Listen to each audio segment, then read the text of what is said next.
पूर्व प्रधानमंत्री मनमोहन सिंह का जन्म पाकिस्तान के गाह में हुआ था, जो अविभाजित पंजाब का हिस्सा था। शुरुआती पढ़ाई पेशावर में हुई। 1947 में बंटवारे के बाद उनका परिवार हिंदुस्तान आ गया। परिवार पहले हल्द्वानी में रहा और फिर 1948 में अमृतसर में बस गया। बचपन में ही मां का निधन हो गया था और दादी ने उन्हें पाल पोस कर बड़ा किया। पढ़ाई में मनमोहन सिंह काफी तेज थे। वो हमेशा अव्वल आते थे। स्कूली पढ़ाई के बाद उन्होंने पंजाब विश्वविद्यालय में दाखिला लिया। 1952 में अर्थशास्त्र में ग्रेजुएशन किया और पंजाब विश्वविद्यालय से ही 1954 में अर्थशास्त्र में पोस्ट ग्रेजुएशन किया। मनमोहन सिंह के पिता चाहते थे कि वो डॉक्टर बने, इसलिए उस कोर्स में भी दाखिला करवाया, जिससे कि मेडिकल साइंस पढ़ने का मौका मिलता। लेकिन मनमोहन सिंह की रुचि डॉक्टर बनने में नहीं थी। उन्होंने वो कोर्स बीच में ही छोड़ दिया। मनमोहन सिंह डॉक्टर तो नहीं बने, लेकिन अर्थशास्त्र में पीएचडी करने के बाद उन्हें डॉक्टरेट की उपाधि मिल गई और वो डॉक्टर मनमोहन सिंह बन गए। मनमोहन सिंह ने बचपन से ही गरीबी को बहुत करीब से देखा। एक बार का वाकया है कि वो अपने पिता के साथ कहीं जा रहे थे, तभी उनकी नजर एक दुकान पर पड़ी, जहां लोगों के साथ बराबरी का व्यवहार न होते देख वो दुखी हो गए। फिर उन्होंने काम धंधा करने की जगह पढ़ाई करने की ठानी। उन्होंने अर्थशास्त्र को अपना विषय बनाया और इसी विषय में बड़ी बड़ी डिग्रियां हासिल की। मनमोहन सिंह ने विदेश में भी पढ़ाई की थी। इंग्लैंड के कैम्ब्रिज यूनिवर्सिटी में टॉप रैंक के साथ उन्होंने इकोनॉमिक्स का कोर्स पूरा किया। मनमोहन ने 1962 में ऑक्सफोर्ड यूनिवर्सिटी के नफील्ड कॉलेज से अर्थशास्त्र में पीएचडी की उपाधि हासिल की। इंग्लैंड में पढ़ाई के दौरान मनमोहन सिंह ने तंगहाली में जिंदगी गुजारी। फीस और रहने का खर्च तकरीबन 600 पाउंड सालाना था। पंजाब यूनिवर्सिटी की छात्रवृत्ति से उन्हें 160 पाउंड मिलते थे, तो पिता भी कुछ पैसे भेजते थे। ऐसे में पैसे बचाने के लिए मनमोहन सिंह काफी संयमित रहते। वो कभी बाहर खाना नहीं खाते और न ही कोई फिजूल खर्ची करते। पढ़ाई के बाद डॉक्टर मनमोहन सिंह ने एक अर्थशास्त्री और एक शिक्षक के रूप में करियर बनाया। उन्होंने पहले पंजाब विश्वविद्यालय और उसके बाद दिल्ली स्कूल ऑफ इकोनॉमिक्स में अर्थशास्त्र के प्रोफेसर के तौर पर काम किया। आर्थिक शोध और नीतियों पर गहराई से काम किया। कुछ समय के लिए वो United Nations conference on trade and development से जुड़े, जहां से उन्हें अंतर्राष्ट्रीय पहचान मिली।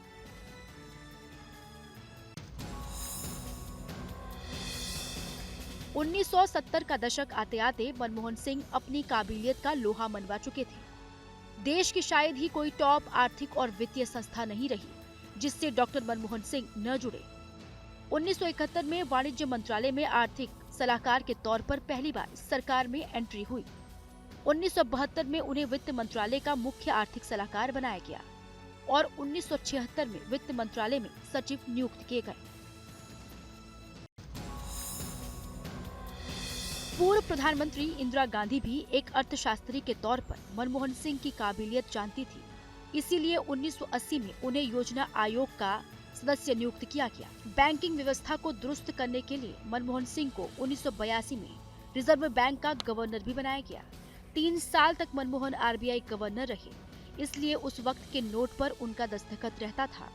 आरबीआई के बाद मनमोहन सिंह योजना आयोग के उपाध्यक्ष भी बने। 1991 में प्रधानमंत्री पीवी नरसिम्हा राव ने मनमोहन सिंह को वित्त मंत्री बनाया। मनमोहन के वित्त मंत्री बनाए जाने की खबर मिलने का किस्सा भी दिलचस्प है। उस वक्त मनमोहन सिंह यूजीसी के चेयरमैन थे और अपने दफ्तर पर बैठे हुए थे। तभी नरसिम्हा राव का फोन आया और उन्हें वित्त मंत्री बनाए जाने की खबर थी। बतौर वित्त मंत्री 1991 में डॉक्टर मनमोहन सिंह ने अपना पहला बजट पेश किया। वित्त मंत्री रहते हुए मनमोहन सिंह अर्थव्यवस्था के उदारीकरण के लिए जाने जाते हैं। डॉक्टर मनमोहन सिंह ने नई औद्योगिक नीति का ऐलान किया। उन्होंने लाइसेंस राज को खत्म किया। कई क्षेत्रों में प्राइवेट सेक्टर के लिए दरवाजे खोले। प्रत्यक्ष विदेशी निवेश की सीमा 40% से बढ़ाकर 51% कर दी। विदेशी कंपनियों के लिए भारत का बाजार खोला। डॉक्टर मनमोहन सिंह के पीएम बनने की कहानी का जिक्र यूपीए सरकार में विदेश मंत्री रहे नटवर सिंह ने अपनी किताब one life is not enough में किया है। नटवर सिंह ने लिखा कि राहुल गांधी ने अपनी मां से कहा कि वो पीएम नहीं बनेंगी। राहुल को डर था कि सोनिया गांधी पीएम बनी तो उन्हें भी दादी और पिता की तरह मार दिया जाएगा। राहुल गांधी ने सोनिया को 24 घंटे में नया नेता चुनने के लिए कहा था। 18 मई 2004 को सोनिया गांधी ने कांग्रेस संसदीय दल की बैठक के बाद पीएम पद के लिए मनमोहन सिंह के नाम का ऐलान किया।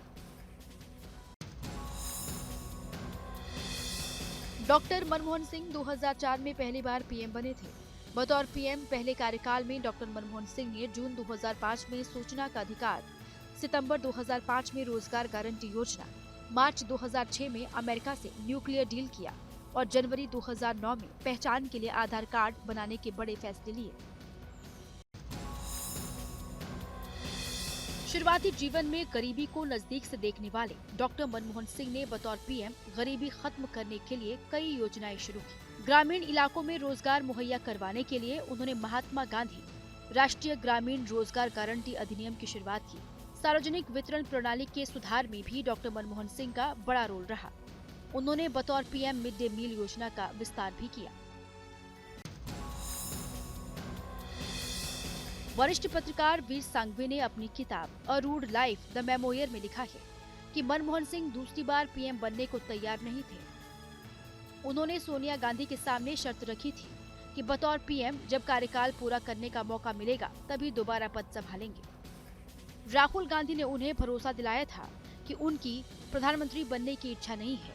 इसके बाद मनमोहन ने दोबारा 22 मई 2009 को पीएम पद की शपथ ली। 2008 में अमेरिका से न्यूक्लियर डील को लेकर पीएम मनमोहन सिंह और लेफ्ट पार्टियां आमने सामने थी। यूपीए अध्यक्ष सोनिया गांधी ने इस मामले में बीच बचाव की कोशिश की, लेकिन पीएम मनमोहन सिंह झुकने को तैयार नहीं थे। कांग्रेस की बैठक में मनमोहन सिंह इतने नाराज हो गए कि उन्होंने इस्तीफे की धमकी दे दी। आखिरकार कांग्रेस को न्यूक्लियर डील पर मनमोहन सिंह के रुख का समर्थन करना पड़ा और अमेरिका से डील फाइनल हुई। अपने 10 साल के कार्यकाल में बतौर पीएम डॉक्टर मनमोहन सिंह ने 73 विदेशी दौरे किए। इन दौरों से खास किस्सा जुड़ा है बिम्स्टेक का। पीएम बनने के बाद पहली बार डॉक्टर मनमोहन सिंह ने जुलाई 2004 में थाईलैंड का दौरा किया। बिम्स्टेक शिखर सम्मेलन में हिस्सा लिया। पीएम के तौर पर आखिरी दौरा मार्च 2014 में म्यांमार का किया। उस दौरे में भी वो बिम्स्टेक शिखर सम्मेलन में हिस्सा लेने गए थे। डॉक्टर मनमोहन सिंह 3 दशक तक राज्यसभा के मेंबर रहे। पहली बार वो 1991 में असम से राज्यसभा के सदस्य चुने गए। इसके बाद 1995, 2001, 2007 और 2013 में भी राज्यसभा के लिए चुने गए थे। 2019 में वो राजस्थान से राज्यसभा के लिए चुने गए थे। इसी साल 3 अप्रैल को वो राज्यसभा से रिटायर हुए थे। आखिरी बार डॉक्टर मनमोहन सिंह 7 अगस्त 2023 को संसद में पहुंचे थे। दिल्ली सेवा बिल पर वोटिंग के लिए doctor Manmohan Singh wheel chair पर संसद पहुंचे थे। मनमोहन सिंह के संसद में व्हील चेयर पर आने पर पीएम मोदी ने उनकी जमकर तारीफ भी की थी। पीएम मोदी ने कहा था कि उनको पता है कि विजय इस सरकार की होने वाली है। इसके बावजूद भी वो व्हील चेयर पर संसद में आए और वोट किया। मुझे लगता है कि एक सांसद अपने दायित्व के लिए कितना सजग है, ये उसका उदाहरण है। मनमोहन सिंह 3 दशक से ज्यादा समय तक सांसद रहे, लेकिन लोकसभा से कभी चुनकर नहीं आए। 1999 में सोनिया गांधी के कहने पर उन्होंने दक्षिणी दिल्ली से चुनाव जरूर लड़ा, लेकिन बीजेपी के विजय मल्होत्रा से वो हार गए। इसके बाद उन्होंने लोकसभा का चुनाव कभी नहीं लड़ा। हालांकि 2004 में भी उनके सामने लोकसभा चुनाव लड़ने की पेशकश की गई थी।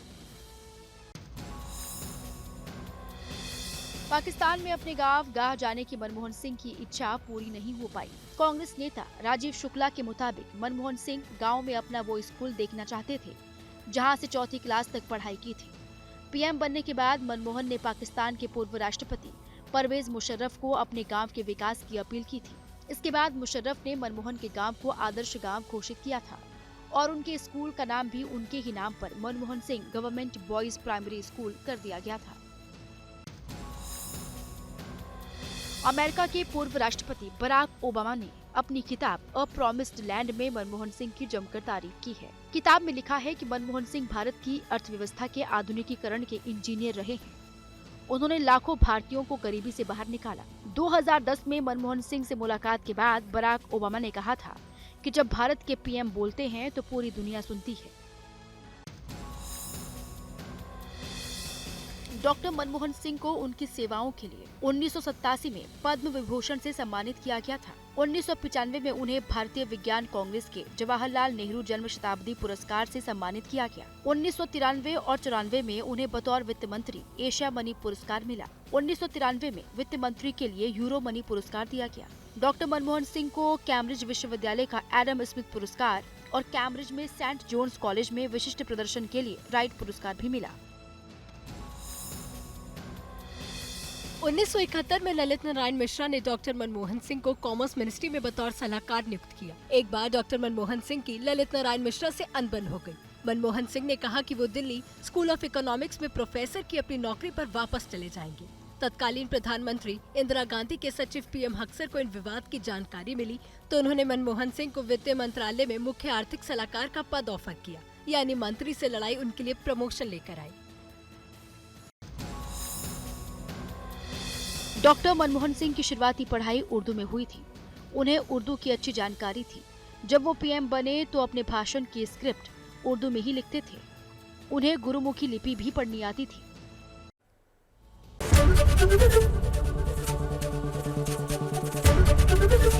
एबीपी गंगा, खबर आपकी, जुबान आपकी।